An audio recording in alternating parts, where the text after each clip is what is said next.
The story goes that when Thomas Jefferson was informed in 1807 that rocks were falling from the sky, he didn't believe it.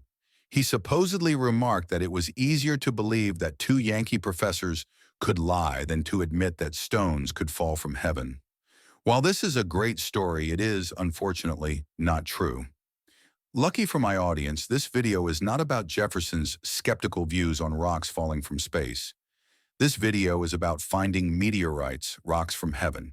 The good news is that meteors have been falling towards Earth since the beginning of the cosmos. For this reason, there are millions of meteorites on the planet, and they can be found anywhere. The bad news is that most are small, and they do not stand out in any way. Finding a meteorite has more to do with luck than skill. Meteorites are divided into three main types: stone, stony iron, and iron specimens.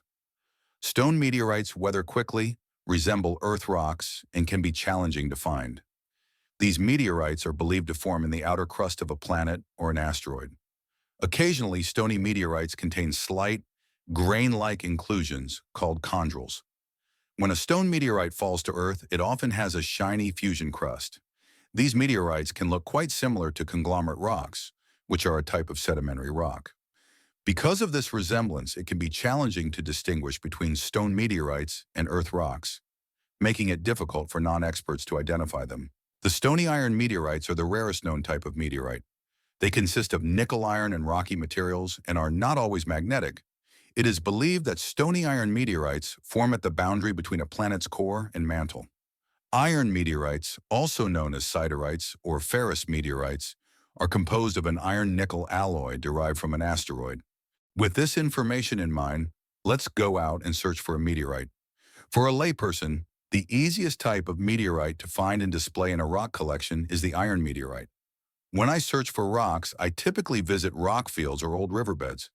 If I'm looking for a specific mineral or rock, I head to geological formations where it's likely to be found. However, since meteors have randomly fallen toward Earth for eons, they can be found anywhere. It is best to search in areas free of rock and iron deposits, places with sparse vegetation where meteorites and other anomalies stand out.